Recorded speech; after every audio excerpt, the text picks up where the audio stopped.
The Matrix is a series full of unforgettable action scenes, amazing effects, and super hot actors. As a result, these movies give us plenty of excuses to freeze the action for a closer look, and we've collected the most paused moments from The Matrix right here. While she was largely unknown before The Matrix, Carrie-Anne Moss won over audiences with her portrayal of Trinity, the enigmatic hacker who guides Neo in his first steps towards discovering the truth of his cyberpunk world. It's easy to see why, too. She's one of the few characters in fiction who's cool enough to pull off sunglasses at night, and it doesn't hurt that she's accessorizing with a walking arsenal. She's also one of the first major characters we meet. She shows up in the opening scene of the trilogy. She's on the run from the police, and it quickly becomes apparent that the cops aren't the most dangerous things chasing her. It's during this showdown that Trinity immediately became a fan favorite, thanks to her serious demeanor, the high-stakes fight with the authorities, and those incredible martial arts moves. From the very first moments of the film, she helps draw us into a world that's stranger and more complicated than we ever imagined. What makes this truly worth pausing for, though, are the special effects. It's right here in the opening that audiences worldwide were introduced to the groundbreaking, innovative camera techniques of the Wachowski sisters' masterpiece trilogy. The use of multiple cameras to capture a seamless 360-degree view of the action changed cinema forever. Today, the techniques that were showcased in this movie are used all across the world of cinema and taught at film schools everywhere. And this is the moment that first showed us what was possible. It's one of the greatest action movie openings ever, and well worth taking some time to appreciate. There's nothing like some good old-fashioned body horror to get the blood pumping and to stun viewers into hitting the pause button. Need proof? Okay, let's talk about one of the most messed up moments in sci-fi history. Neo, played of course by the iconic and seemingly ageless Keanu Reeves, has delved into the seedy underworld and the darkest corners of the dark web looking for the answer to the question that keeps him up at night. What is the Matrix? He's almost ready to leave his old life, one of boredom, isolation, wasted potential, and endless corporate servitude behind. And that's when the ominous and threatening Agent Smith comes calling, tracking Neo to where he works and capturing him despite the intervention of Morpheus. And that's when things get interesting. Tell me, Mr. Anderson, what good is a phone call if you're unable to speak? Based on what we've seen so far, we definitely expect Neo to refuse to give in when the agents attempt to intimidate him into compliance with whatever sinister plans they have for him. What we don't expect is our first glimpse of just how powerful the agents can be. Without even making a single gesture, the mysterious bad guys shut Neo up completely. Agent Smith zips Neo's mouth closed faster than you can say absolute nightmare, melting his flesh together as Neo, powerless, tries and fails to scream. On a pure horror level, it's the scariest thing that happens in the entire trilogy, and we've got to pause it just to catch our breath.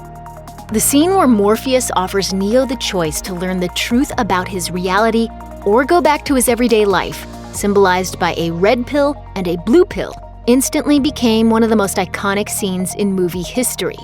It launched 1,000 memes and sent conspiracy theorists and philosophers alike ablaze with a million thoughts about what's really going on in the world, and gave us one of the best visuals in a movie that's full of iconic shots. Neo has finally come face to face with Morpheus, the spiritual leader and guide who will illuminate the true nature of reality. After his first bizarre brushes with the agents, Neo is on a dangerous path to enlightenment. This is the moment when his departure from society and the world he has known will become absolute. But first, he has a choice to make. Remember, all I'm offering is the truth, nothing more. The scene doesn't really have any suspense to it. After all, there wouldn't be much of a movie left if Neo decided to blue pill his way back to his regular job, although some weird version of Office Space that starts with Trinity doing anti-gravity karate does sound like a pretty fun movie. The way it's presented, though, is absolutely thrilling and incredibly pausable.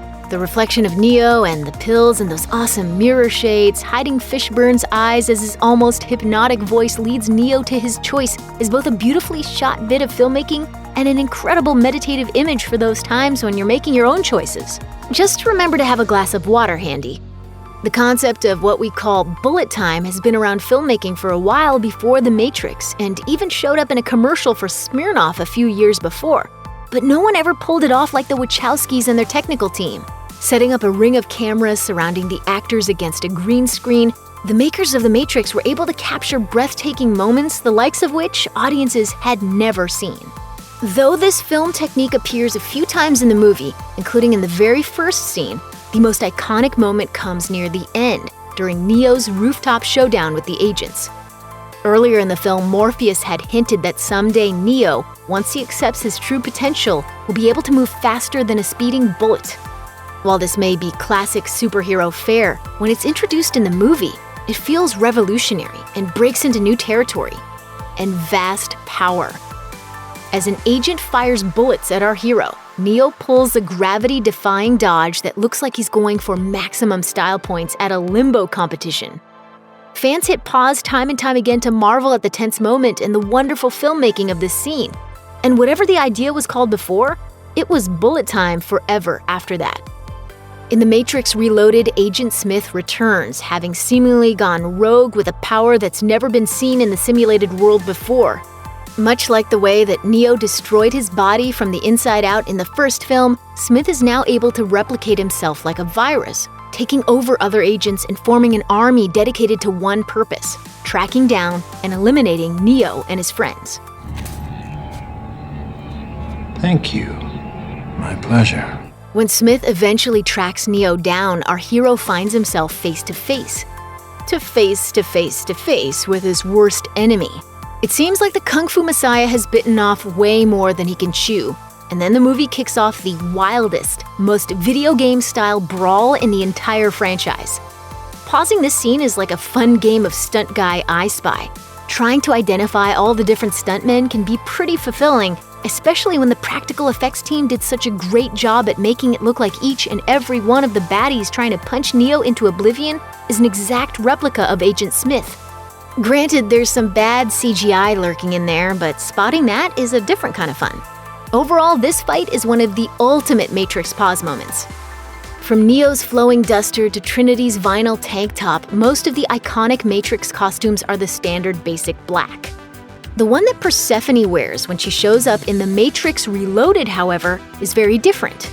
It's one of the best looks in all of cinema history, especially since the person sporting it is one of the most beautiful women ever to grace this world, Italian actress Monica Bellucci. Her partner, the Merovingian, is a black market dealer, trafficking in all kinds of things that regular humans and programs within the Matrix don't have access to. Persephone is his disillusioned wife. She becomes instrumental to leading Neo and his friends to meet the Keymaker and, ultimately, the resolution of the trilogy. As critical a role as she is in the plot, though, we're not going to lie. Most of the time, all we remember is that jaw-droppingly gorgeous latex cocktail dress. On the real-world side of things, it was probably pretty sweaty to wear around under the hot lights of a film set. In the movie, though, she just looks amazing, reminding us once again that one of the greatest superpowers on display in the Matrix trilogy is the ability to look incredible in outfits in which the rest of us would just look ridiculous. While most of the visual effects in the Matrix series still hold up years later, a few of the CGI moments just have not aged that well. If you need an example, just look at the twins. In the story, they're rogue programs who've essentially malfunctioned and now just live in the dark underbelly of computer society.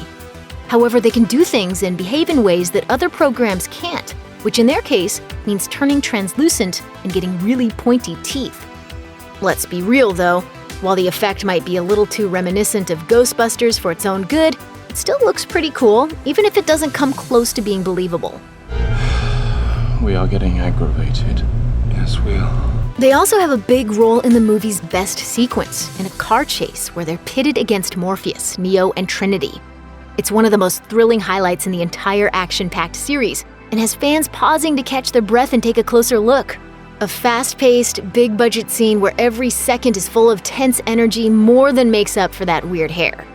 The scene where Neo meets the Architect is easily one of the most pausable moments in The Matrix. In fact, smashing that pause button is the only way to see everything that's going on. If you need a refresher, Neo has finally made it to the nerve center of the Matrix itself and finds himself surrounded by walls and screens, each one reflecting his own image back at him.